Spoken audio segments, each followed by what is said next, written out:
नमस्कार मु आदिश्री मिश्र आपण मानक भावावेग को स्वागत करुच्ची। मो जेजे निमाई मिश्र लिखित गल्प धर्मनिष्ठा राधुआ। बड़ी भोरु भोरु मुह धोउथिबा समय रे सपनी देखिले एक बंध सहित कबाट संजोग होइथिबा दुआर बंधकु मुंडरे बोही गाँ दांड आड़े माड़ी चलीची राधुआ। गाँ मुंडरे घरर अवस्थिति जोगु गाँर प्रवेश बाटटा सेई बाटे। हठात सपनी को देखी चमकी पड़िला राधुआ। शीत राति पाइबाकू आहुरी दंडे बाकी अछि। अंधार रे ठीक चिन्ही हेउ नथिले भी तार ठाणीमाणीरू जानी पारिथिले सपनी राधुआ को। आश्चर्य तांको पाटिरू बाहरी पड़िथिला, किरे राधुआ एते राति रे कुआडे जाउचु? पुणी मुंडरे एक दुआर बंध। सेही अवस्था थाई राधुआ कहिला, मु आसुची दादा, सबु कथा तुमको पछरे कहिबी।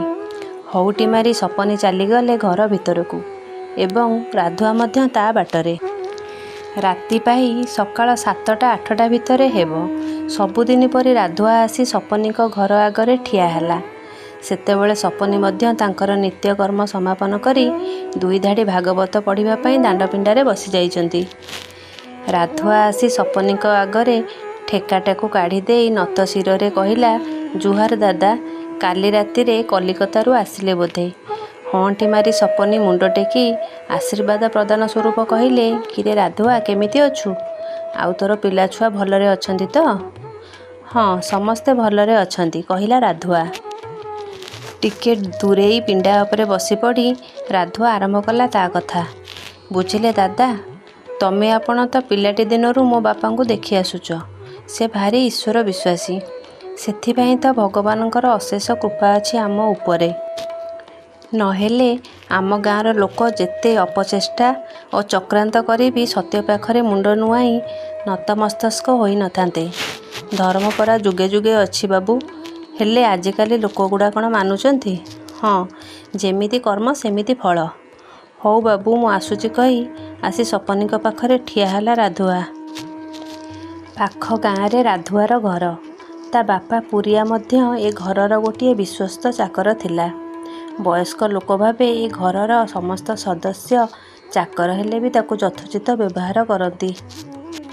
केवल तार सचोटता तथा विश्वस्तता जोगु। पुरिया तो बुढ़ा होई चलीगला। तांको पुओ राधुआ एबे घरर भल मंद तथा गोरु गाईक कथा बुझासुझा करुची। ये भी ता बापा भलिया जड़े सच्चा सेवक, भारी स्नेही और परोपकारी। परबासरे रहुतिबा सपनी पुणी पचारिले, आउ कौन कहबू कि राधुआ? ठिया होई रहिलु जे? थंगेई थंगेई ता आड़ू धीर कंठरे आरंभ कला राधुआ।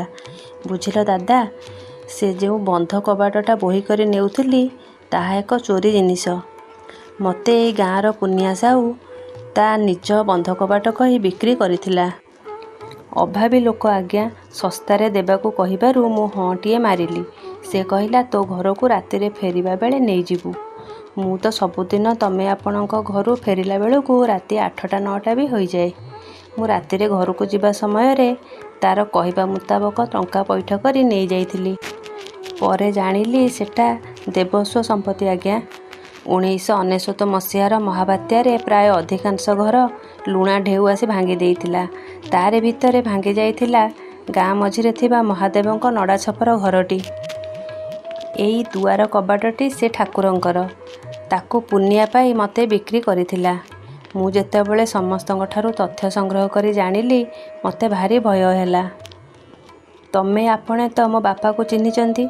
असत बितंकु तांकर भारी भय, पुणी ठाकुरंक संपत्ति। ताकू व्यवहार करी मो पिला छुआंकु मु किपरि नरकगामी करिथांदी बाबू, ताहा भाबी भाबी मो मुंडटा किछि काम कला नहीं आज्ञा। मो स्त्री मध्य मते सेई कथा कहिला, ये पाप धन रखी ये परिवार को तुम्हें ध्वंस मुख को टाणी नियनी। से पुनिया साहू आम पैसा फेरस्त देउ न देउ ता जिनिस केही न देखिला भली ताक घरे थोई देई आस। से सरब गिला। शेषरे ठाकुरंक संपत्ति उपरे तार आखि पड़िला। ताकू धर्म छाड़िलानी। भल करिचु रे राधुआ, तू तोर बापार योग्य पुओटा। नहेले आमरी गाँरे नरिया दास पिला मानक पई करि जाइथिबा फैसला पत्र निष्पत्ति को तांको पुओ माने फांकी निज निज मध्यरे गंडगोल करी की अवस्था भोगुचंती। हौ तू जा, तोर सियाड़े केते काम पड़िथिबो। हाँ दादा, मु आसुची कही चली जाइथिला राधुआ। ତା ଚଲାପଥକୁ ଚାହିଁ ସପନୀ କହୁଥିଲେ, ତୋ ଭଳି ଯଦି ସମସ୍ତେ ଧର୍ମ ଅଧର୍ମ ବୁଝନ୍ତେ ଏ ପବିତ୍ର ଭାରତ ମାଟିକୁ ପୁଣି ରାମରାଜ୍ୟ ଫେରିଆସନ୍ତାରେ ରାଧୁଆ। ଧନ୍ୟବାଦ।